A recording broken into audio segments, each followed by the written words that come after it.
You know, when people get a new job and they say it's the dream job they've had and they've always dreamt about or play for that club or manage this club, that's more true to me than to anyone. This has been my, of course, ultimate dream all the time.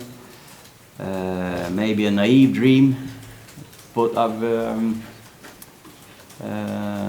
always had that dream in my mind to have this responsibility for this huge, fantastic family of a football club, and I'm so honoured and privileged to be given this fantastic responsibility to lead us forward. You're properly at the wheel. Oh well. How does it feel? But I mean, how does this? You've achieved so much. You've achieved so much at this football club. How does this rank alongside? How proud is today?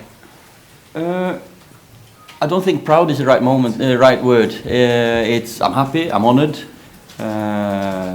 because it's a fresh start. It's start of something new again.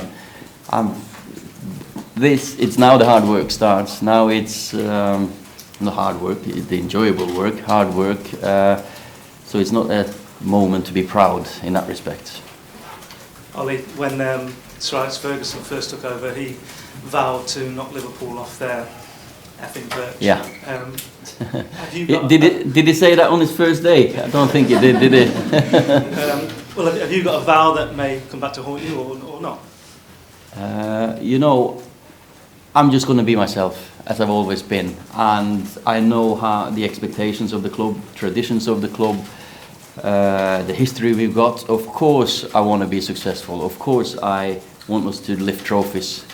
But I can't wait to get onto the job, onto the challenge of improving this great bunch of players, because it's a squad full of potential that I work with them for 3 months, or we have worked for 3 months as a staff, as a group, and the improvement is there to be seen, and we know there's so much more to come from them. We can see so much more improvement, because we see them every single day in training. The attitude has been fantastic, but we know we got a way to go. But lifting a trophy, I'm sure we'll be successful. This season? We've got a chance, of course we have. It's going to be a tough one. It's going to be a mountain to climb, but we've climbed a few mountains before. Ole, you are the permanent man now. Just what kind of targets have you been set for this season, and also what discussions have you had with those above about players coming in and what kind of budget you might have? Of course, when I got the job, we were 11 points behind fourth. Now we've given ourselves a great chance to be in the top 4 and even top 3. So that's got to be the short-term target in the league, and Premier League is vital for us. And of course we've been discussing how to move the club forward. That doesn't mean we've said X amount of money or X amount of players. We have sat down and discussed, but now it's easier to be clear about what we need to do, because we will do some business this summer. Ole, is finishing in the top 4 going to shape the short-term future of Manchester United in terms of having the kudos of being in the Champions League again and being able to bring in a better standard of player?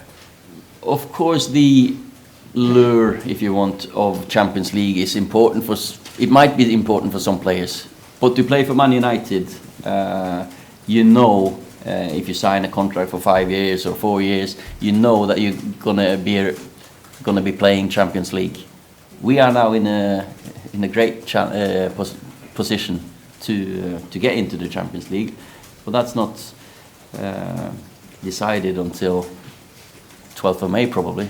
So we need to get going before then, with talks about players, with players, who's going to stay here, and so. But that's not I still say the same. I love working with these boys, and the improvement have been there. So that's the short-term priority now, to improve. And 8 games to go. We got 2, so a quarter of what's left of the season against two fantastic good team, fantastically improved teams, Watford and Wolves, best of the rest at the moment. So our focus is on and mine is on those two games. It's not been easy the last few days, of course, because all this has been going on. But I have to say that my short-term focus is just these games. Well, it's a bit of an open goal question, but have you spoken to Sir Alex since you've been confirmed? Yeah, I have, yeah. Any chance we can find out? No, of course, I'm not going to discuss what we spoke about, but of course it's one of the first phone calls you make when things more or less were decided.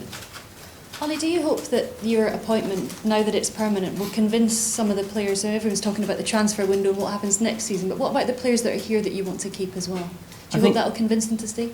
Well, you have to ask them, because, but of course, to know who's the manager for the club next season is of course helpful for any player to decide where he wants to play. We've got a couple of players that we're in talks with, and hopefully we can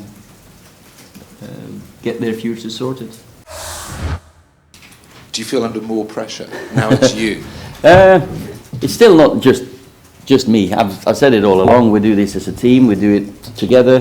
The staff I've had working with me has been fantastic. I've had some great backing from the owners, from Ed. We keep talking regularly, which is important. Communication is important. When you work with human beings, it's so important. And players have been great. The staff at Carrington, they've been great. Over here, it's been fantastic. So, and the supporters, they've made these 3 months for me just unbelievable. But now it's us together to keep moving forward, keep making progress, because as I said before, we know there's room for improvement, and we have to, because we're too far behind where we want to be. Ollie, you won the biggest trophies as a player with this club. What do you think needs to be done this summer to give you the best opportunity of winning them as a manager? Not just in terms of spending, but in terms of getting the structure right behind the scenes at the club. Everything is step by step. You don't make radical changes, and of course I can't wait to get to a pre-season with the players, because obviously each coach and each manager, we've got different ways of playing, different training systems and methods, but we are a huge club with loads of tradition. I know we will be successful, but it's about taking it step by step. It's, as you say, it might be putting the right people in the right positions in different places in the club, and but I have to say we can't complain, can we? It's a fantastically well run club.